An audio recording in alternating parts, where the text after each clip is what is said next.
1857 का भारतीय स्वतंत्रता संग्राम, जिसे प्रथम स्वतंत्रता संग्राम या सिपाही विद्रोह के नाम से जाना जाता है, भारतीय इतिहास का वो स्वर्णिम अध्याय है जिसने न केवल ब्रिटिश शासन की नींव को हिलाकर रख दिया, बल्कि स्वतंत्रता की उस चिंगारी को जन्म दिया जो 90 साल बाद 1947 में भारत की आजादी के रूप में चमकी। ये कहानी उन अनगिनत वीरों और वीरांगनाओं की है जिन्होंने अपने खून, पसीने और बलिदान से इस देश को एक नई दिशा दी। ये एक ऐसी ज्वाला थी जिसने भारत के कोने कोने में स्वतंत्रता की ललक जगाई और आने वाली पीढ़ियों के लिए एक अमर प्रेरणा बन गई। तो आइए इस महान संग्राम की गहराइयों में उतरें, उस दौर की घटनाओं को जीवंत करें और उन नायकों की गाथा सुने जो आज भी हमारे दिलों में गूंजती है। नमस्ते दोस्तों, आप सुन रहे हैं बुक बाइट, जहां हम इतिहास, साहित्य और कहानियों को आपके सामने जीवंत करते हैं। आज हम बात करेंगे 1857 के भारतीय स्वतंत्रता संग्राम पर आधारित एक ऐतिहासिक किताब की, जिसे लिखा है महान स्वतंत्रता सेनानी और इतिहासकार विनय दामोदर सावरकर ने। उनकी किताब the Indian war of independence 1857 इस संग्राम को एक राष्ट्रीय आंदोलन के रूप में प्रस्तुत करती है और इसे भारतीय स्वतंत्रता की पहली संगठित कोशिश बताती है। अगर आपको हमारी कहानियां पसंद आ रही हैं, तो हमारे चैनल बुक बाइट को लाइक, सब्सक्राइब और शेयर करना न भूलें। इससे हमें और प्रेरणा मिलेगी कि हम आपके लिए ऐसी ही रोचक और प्रेरणादायक कहानियां लाते रहें। तो चलिए बिना देर किए शुरू करते हैं इस ऐतिहासिक गाथा को जो आपको अंत तक बांधे रखेगी। एक चिंगारी जो बनी तूफान। 1857 की वो गर्मी जब भारत की धरती पर सदियों से सहा गया दमन और शोषण एक विस्फोटक विद्रोह में बदल गया। उस समय भारत पर ब्रिटिश ईस्ट इंडिया कंपनी का शासन था। ये कंपनी, जो शुरू में व्यापार के लिए आई थी, अब भारत की सत्ता, संस्कृति और संसाधनों पर कब्जा जमाए बैठी थी। कंपनी की नीतियां, जैसे कि जमींदारों की जमीन छीनना, भारतीय राजाओं के उत्तराधिकार को नकारना और भारी करों का बोझ, ने जनता में असंतोष की आग भड़का दी थी। लेकिन इस आग को भड़काने वाली वो छोटी सी चिंगारी थी जिसने पूरे देश को एकजुट कर दिया। नई एनफील्ड राइफल की कारतूस। ब्रिटिश सेना ने हाल ही में एनफील्ड राइफल पेश की थी, जिसके कारतूस को इस्तेमाल करने से पहले मुंह से काटकर खोलना पड़ता था। अफवाह फैली कि इन कारतूसों में गाय और सुअर की चर्बी का इस्तेमाल किया गया है। गाय हिंदुओं के लिए पवित्र थी और सुअर मुस्लिमों के लिए हराम। ये अफवाह, चाहे सच हो या झूठ, भारतीय सिपाहियों के लिए एक धार्मिक अपमान थी। ये सिर्फ कारतूस की बात नहीं थी, ये उस शोषण, अपमान और सांस्कृतिक दमन का प्रतीक थी जो भारतीय जनता लंबे समय से सह रही थी। सिपाही, जो कंपनी की सेना का रीढ़ थे, अब अपने धैर्य की आखिरी सीमा पर थे। इस असंतोष का पहला विस्फोट हुआ बैरकपुर में, जहां एक सिपाही ने इतिहास के पन्नों पर अपना नाम अमर कर दिया। उसका नाम था मंगल पांडे। मंगल पांडे, विद्रोह की पहली चिंगारी। 29 मार्च 1857 को बैरकपुर की सैन्य छावनी में मंगल पांडे, जो 34वीं बंगाल नेटिव इन्फेंट्री में तैनात थे, ने वो कदम उठाया जिसने विद्रोह का बिगुल बजा दिया। मंगल पांडे ने नई कारतूस का इस्तेमाल करने से साफ इनकार कर दिया। गुस्से में भरे हुए उन्होंने अपनी राइफल उठाई और अपने ब्रिटिश अधिकारियों लेफ्टिनेंट बाग और सार्जेंट मेजर ह्यूसन पर हमला कर दिया। उन्होंने बाग पर गोली चलाई और ह्यूसन को तलवार से घायल कर दिया। ये एक छोटी सी घटना थी, लेकिन इसने ब्रिटिश शासन के खिलाफ खुली बगावत की शुरुआत कर दी। मंगल पांडे को तुरंत पकड़ लिया गया, उन्हें कोर्ट मार्शल किया गया और 8 अप्रैल 1857 को फांसी की सजा दे दी गई। लेकिन उनकी ये छोटी सी कार्रवाई एक चिंगारी की तरह थी जो सूखी घास में आग की तरह फैल गई। मंगल पांडे का बलिदान बेकार नहीं गया। उनकी शहादत ने सिपाहियों में जोश भरा और ये संदेश दिया कि अब चुप रहने का समय खत्म हो चुका है। बैरकपुर की यह घटना जल्द ही मेरठ, दिल्ली, कानपुर, लखनऊ और झांसी तक पहुंची और एक पूर्ण विद्रोह का रूप ले लिया। मेरठ, विद्रोह का बिगुल। 10 मई 1857 को मेरठ की सैन्य छावनी में वो ऐतिहासिक दिन आया जिसने भारत के स्वतंत्रता संग्राम की दिशा बदल दी। मेरठ में तैनात सिपाहियों को नई कारतूस का इस्तेमाल करने का आदेश दिया गया। जब 85 सिपाहियों ने इससे इनकार किया, तो उन्हें ब्रिटिश अधिकारियों ने गिरफ्तार कर लिया और सजा के तौर पर जेल में डाल दिया। ये सजा उनके साथी सिपाहियों के लिए असहनीय थी। गुस्से में भरे सिपाहियों ने उस रात विद्रोह कर दिया। उन्होंने अपने ब्रिटिश अधिकारियों पर हमला किया, जेल तोड़कर अपने साथियों को रिहा किया और मेरठ शहर को अपने कब्जे में ले लिया। मेरठ की सड़कों पर विद्रोह की आग फैल गई। सिपाहियों ने ब्रिटिश सैन्य ठिकानों को नष्ट किया, उनके हथियार लूटे और शहर में अराजकता फैला दी। लेकिन यह विद्रोह यही नहीं रुका। मेरठ के सिपाहियों ने दिल्ली की ओर कूच करने का फैसला किया, जहां वे मुगल सम्राट को इस विद्रोह का नेतृत्व सौंपना चाहते थे। दिल्ली, विद्रोह का केंद्र। 11 मई 1857 को मेरठ के विद्रोही सिपाही दिल्ली पहुंचे। उन्होंने लाल किले में प्रवेश किया और मुगल सम्राट बहादुर शाह जफर को भारत का सम्राट घोषित कर दिया। बहादुर शाह जफर, जो उस समय 82 वर्ष के थे, एक कमजोर और वृद्ध शासक थे। उनका मुगल साम्राज्य केवल नाम मात्र का रह गया था और वे ब्रिटिशों की पेंशन पर निर्भर थे। लेकिन सिपाहियों के जोश और जनता के दबाव ने उन्हें इस विद्रोह का नेतृत्व स्वीकार करने के लिए मजबूर कर दिया। दिल्ली में विद्रोहियों ने ब्रिटिश सत्ता को पूरी तरह उखाड़ फेंका। उन्होंने शहर के कई हिस्सों पर कब्जा कर लिया, ब्रिटिश अधिकारियों को मार डाला और उनके ठिकानों को नष्ट कर दिया। दिल्ली अब विद्रोह का केंद्र बन चुका था। बहादुर शाह जफर के नाम पर सिक्के ढाले गए, फरमान जारी किए गए और एक संगठित प्रशासन स्थापित करने की कोशिश की गई। विद्रोहियों ने एक सेना का गठन किया, जिसमें सिपाही, स्थानीय लोग और अन्य समूह शामिल थे। लेकिन दिल्ली में विद्रोह का यह दौर ज्यादा लंबा नहीं चला। ब्रिटिश सेना ने जल्द ही जवाबी कार्रवाई शुरू की। उन्होंने दिल्ली को चारों ओर से घेर लिया और भारी सैन्य बल के साथ हमला किया। सितंबर 1857 में ब्रिटिश सेना ने दिल्ली पर फिर से कब्जा कर लिया। इस दौरान भयानक नरसंहार हुआ। हजारों लोग मारे गए और शहर में लूटपाट हुई। बहादुर शाह जफर को गिरफ्तार कर लिया गया और उन्हें रंगून निर्वासित कर दिया गया, जहां 1862 में उनकी मृत्यु हो गई। दिल्ली की हार विद्रोह के लिए एक बड़ा झटका थी, लेकिन ये आग अभी बुझी नहीं थी। कानपुर, नाना साहब का विद्रोह। दिल्ली के बाद विद्रोह की लहर कानपुर पहुंची, जहां नाना साहब ने इस जंग का नेतृत्व किया। नाना साहब, जो पेशवा बाजीराव द्वितीय के दत्तक पुत्र थे, ब्रिटिश नीतियों से बेहद नाराज थे। कंपनी ने उनकी पेंशन बंद कर दी थी और उनके विशेषाधिकार छीन लिए थे।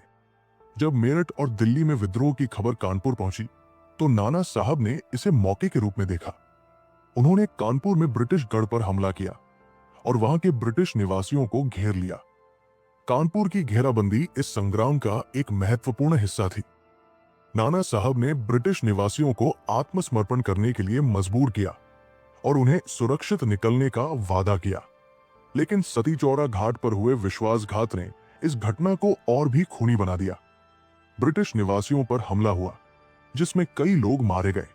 जवाब में जब ब्रिटिश सेना ने कानपुर पर फिर से कब्जा किया, तो उन्होंने भयानक बदला लिया। सैकड़ों विद्रोहियों को फांसी दी गई और शहर में नरसंहार हुआ। लखनऊ, बेगम हजरत महल की वीरता।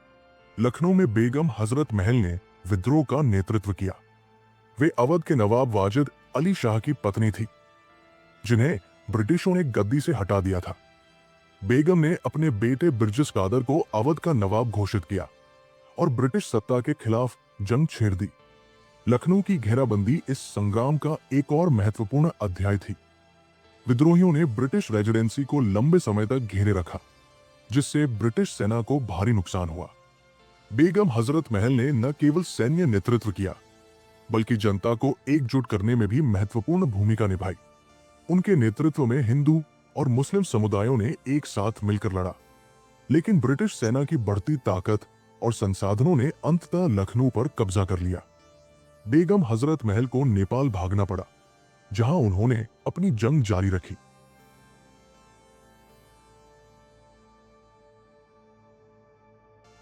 झांसी, रानी लक्ष्मीबाई की अमर गाथा। झांसी की रानी लक्ष्मीबाई इस संग्राम की सबसे प्रेरणादायक शख्सियत थी। रानी, जिनका असली नाम मणिकर्णिका था, ने अपनी बुद्धिमत्ता, साहस और नेतृत्व से इतिहास में अमर स्थान बनाया। उनके पति झांसी के राजा गंगाधर राव की मृत्यु के बाद ब्रिटिश कंपनी ने उनकी गोद ली हुई संतान को उत्तराधिकारी मानने से इनकार कर दिया और झांसी को अपने कब्जे में लेने की कोशिश की। लेकिन रानी ने यह अन्याय बर्दाश्त नहीं किया। जब 1857 का विद्रोह शुरू हुआ तो रानी ने झांसी को ब्रिटिशों से बचाने के लिए अपनी सेना संगठित की। उन्होंने पुरुषों और महिलाओं को समान रूप से प्रशिक्षित किया और एक मजबूत रक्षा तंत्र बनाया। मार्च 1858 में जब ब्रिटिश सेना ने झांसी पर हमला किया तो रानी ने डटकर मुकाबला किया। उनकी वीरता और रणनीति ने ब्रिटिश सेना को हैरान कर दिया।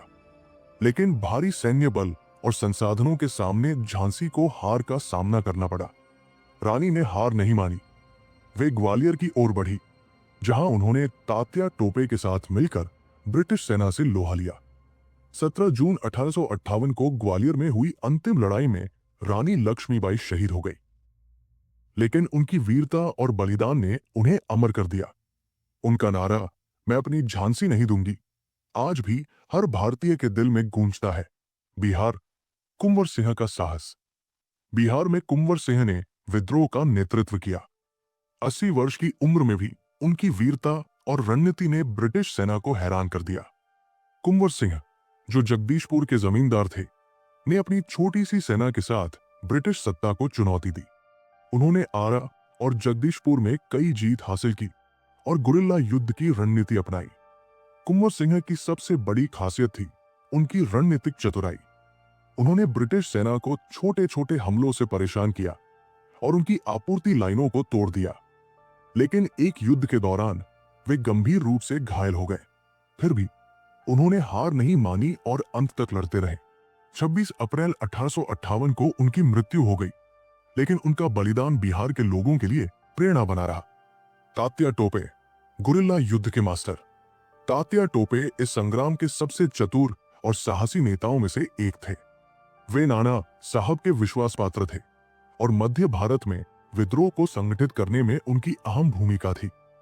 तात्या टोपे ने गुरिल्ला युद्ध की रणनीति अपनाई, जिसने ब्रिटिश सेना को लंबे समय तक परेशान किया। उन्होंने तेजी से हमला करने और छिपने की रणनीति से ब्रिटिशों को कई बार हराया, लेकिन विश्वासघात ने तात्या टोपे को भी नहीं बख्शा। अप्रैल 1859 में उन्हें एक जमींदार के विश्वासघात के कारण पकड़ लिया गया और फांसी दे दी गई। उनकी मृत्यु ने विद्रोह को और कमजोर कर दिया, लेकिन उनकी रणनीति और साहस ने ब्रिटिश सेना को यह दिखा दिया कि भारतीयों को हराना आसान नहीं है। सामाजिक एकता, हिंदू मुस्लिम भाईचारा। 1857 का विद्रोह केवल सिपाहियों की बगावत नहीं था। ये एक ऐसा आंदोलन था जिसमें हर वर्ग, हर समुदाय और हर क्षेत्र के लोग शामिल हुए। हिंदू और मुस्लिम सिपाहियों ने एक साथ कंधे से कंधा मिलाकर लड़ा। किसान, मजदूर, जमींदार और आम जनता ने भी इस जंग में हिस्सा लिया। ये पहली बार था जब भारत ने इतने बड़े पैमाने पर एकजुट होकर विदेशी शासन के खिलाफ लड़ाई लड़ी। इस विद्रोह में सामाजिक एकता की मिसाल देखने को मिली। बहादुर शाह जफर को हिंदू और मुस्लिम दोनों ने अपना नेता माना। बेगम हजरत महल और रानी लक्ष्मीबाई जैसी महिलाओं ने पुरुषों के साथ कंधे से कंधा मिलाकर लड़ाई लड़ी। ये एकता उस समय के भारत की सबसे बड़ी ताकत थी। हार के कारण 1857 का विद्रोह भले ही पूरे देश में फैल गया, लेकिन ये कई कारणों से असफल रहा। सबसे बड़ा कारण था विद्रोहियों के बीच समन्वय की कमी। अलग अलग क्षेत्रों में अलग अलग नेताओं ने अपने तरीके से लड़ाई लड़ी, लेकिन कोई केंद्रीय नेतृत्व नहीं था। इसके अलावा ब्रिटिश सेना के पास बेहतर हथियार, प्रशिक्षण और संसाधन थे। उन्होंने अपनी जासूसी और रणनीति का इस्तेमाल कर विद्रोहियों को कमजोर किया। कई भारतीय राजा और जमींदार भी ब्रिटिशों के साथ मिल गए, जिसने विद्रोह को और कमजोर किया। सिख और गोरखा सैनिकों ने भी ब्रिटिशों का साथ दिया। इसके अलावा विद्रोह मुख्य रूप से उत्तर भारत तक सीमित रहा। दक्षिण और पूर्वी भारत में यह ज्यादा प्रभावी नहीं हो सका। परिणाम और विरासत। 1858 तक ब्रिटिश सेना ने दिल्ली, लखनऊ, झांसी और ग्वालियर पर फिर से कब्जा कर लिया। हजारों विद्रोहियों को फांसी दी गई और कई गांवों को जला दिया गया। लेकिन इस हार ने स्वतंत्रता की भावना को खत्म नहीं किया। 1857 के विद्रोह का सबसे बड़ा परिणाम था ईस्ट इंडिया कंपनी के शासनकाल। 1858 में ब्रिटिश सरकार ने भारत का शासन सीधे अपने हाथ में ले लिया और भारत ब्रिटिश ताज का हिस्सा बन गया। इस विद्रोह ने भारतीयों में राष्ट्रीयता की भावना को जागृत किया। यह पहली बार था जब भारत ने एकजुट होकर विदेशी शासन के खिलाफ लड़ाई लड़ी। इस संग्राम में भविष्य के स्वतंत्रता आंदोलनों की नींव रखी। महात्मा गांधी, बाल गंगाधर तिलक और सुभाष चंद्र बोस जैसे नेताओं ने 1857 के बलिदान से प्रेरणा ली। 1857 का भारतीय स्वतंत्रता संग्राम सिर्फ एक विद्रोह नहीं था, ये एक ऐसी जंग थी जिसने भारतीयों को उनकी ताकत और एकता का एहसास कराया। मंगल पांडे की चिंगारी, रानी लक्ष्मीबाई की तलवार, कुंवर सिंह की वीरता और तात्या टोपे की रणनीति ने मिलकर एक ऐसी कहानी लिखी जो आज भी हर भारतीय के दिल में गूंजती है। ये उन अनगिनत वीरों और वीरांगनाओं की गाथा है जिन्होंने अपनी जान की बाजी लगाकर हमें आजादी का सपना दिखाया। और दोस्तों, ये थी 1857 के प्रथम स्वतंत्रता संग्राम की रोमांचक और प्रेरणादायक कहानी, जिसे विनय दामोदर सावरकर ने अपनी किताब the Indian war of independence 1857 में बखूबी बयान किया है। अगर आपको ये कहानी पसंद आई तो बुक बाइट को लाइक, सब्सक्राइब और शेयर जरूर करें। हमारी कोशिश है कि हम आपके लिए ऐसी ही रोचक और प्रेरणादायक कहानियां लाते रहें। अगर आप चाहते हैं कि हम किसी और किताब या इतिहास की घटना को आपके सामने लाएं, तो कमेंट में जरूर बताएं। अगली बार फिर मिलेंगे एक नई कहानी के साथ। तब तक के लिए इतिहास की इन गाथाओं को अपने दिल में संजोए रखें और अपने दोस्तों के साथ शेयर करें। नमस्ते।